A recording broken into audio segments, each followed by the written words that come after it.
Ilabas nyo kanina. Openly na po naman po na nakapagsabi kung ano yung gusto niyo sabihin. Sorry, can you say that again? Nasabi niyo po lahat ng gusto niyo sabihin sa CIDG investigation. Yes. Ano specifically yung mga striking points na pwede mong i-share with us? Honestly, pwede ko lang i-share is I think nagkamali lang sila ng supina kasi honestly, hindi ako nakapunta ng Baler, hindi ko na-experience. Ever. And yung brother ko, yung yung sa like yung podcast and everything, Yeah. yung si Sean yun. So I think medyo nagka-mix up lang sila. So yung brother mo, hindi siya sinapina? Ikaw yung Hindi. sinapina? Ako yung na-supina. So are they going to subpoena your brother? I'm not sure about that kasi I heard na parang bukas na yung filing or parang katapusan na. So I don't think na matutuloy. Pero I'm not sure. Pero hopefully, Oo. yes. But sir, dito to clarify, you were a former athlete? Yes, Correct. former. Yes, yes. Former.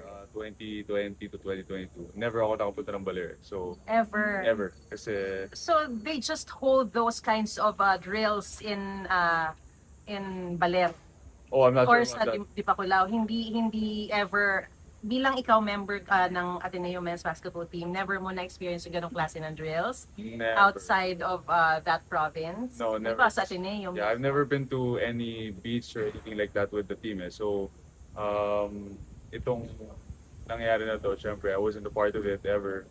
Or I never had any first-hand experience on any drill. Yung brother ko lang talaga yun na yung nakapag-experience. So, yeah. To clarify po, you were under Coach Tab Baldwin. Naabutan niyo po ba siya? Yes, nabot ako siya. Kamusta po? Ano yung training niyo sa kanya? Honestly, for me, Coach Tab talaga is one of the best coaches I've been under.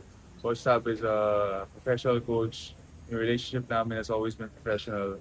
And, I can always speak good things about Coach Tab as a professional manner and as a coach. But outside of being a coach, I don't really have a relationship with Coach Tab naman so whatsoever.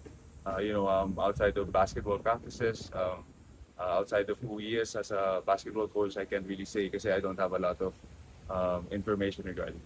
Pero despite the fact na hindi ka po pumunta sa Baler or sa Aurora, Yeah. medyo natagalan din yung pagtatanong sa'yo. Hindi, actually, parang ako na ata yung pinaka-busy, I think. Ikaw na I yung think, pinakamabilis talaga yun. yeah, so medyo nagka-problema rin sila sa questioning kasi akala nila ako yung kuya ko. So, yung mga questions nila siguro for people who went to Baler and who experienced Baler firsthand. So, unfortunately, I'm not part of that. At wala kang ma-share about it. Wala at all, Ba't sorry. di po kayo nakasama? Kasi during that time kasi nung bubble period yun that was the pandemic and na-cancel so we couldn't go to Baler at all. So yung mga training lang namin happened in Ateneo and wala namang dagat sa Ateneo. So as far as I know.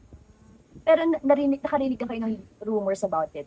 Honestly, I just heard second-hand experiences. So sabi-sabi lang from other former teammates, other alumnus, yun lang naman. But your brother mismo, what did he share with you? Bilang sabi mo, siya yung dapat na isasabihin na. Honestly, lahat ng sinabi niya sa podcast, that's all I've heard talaga. Like, no other details, like they would swim, yun nga, parang military training, all of that, just for mental and physical toughness. Other than that, wala naman akong alam and I don't think there was any foul play or whatsoever. Ba't may naging intention po ba na magsumbong? Kasi na-mention din sa podcast na munti ka man nalunod po dati. Sorry, sumbong? May munti ka na raw nalunod dati, so may intention ba na may magsusumbong sana o walang nagpaabot? Sumbong, parang wala naman eh. Honestly, kasi I know G-Boy personally. And syempre, yun nga, if gusto man magsumbong ni G-Boy, gagawin niya naman yun eh.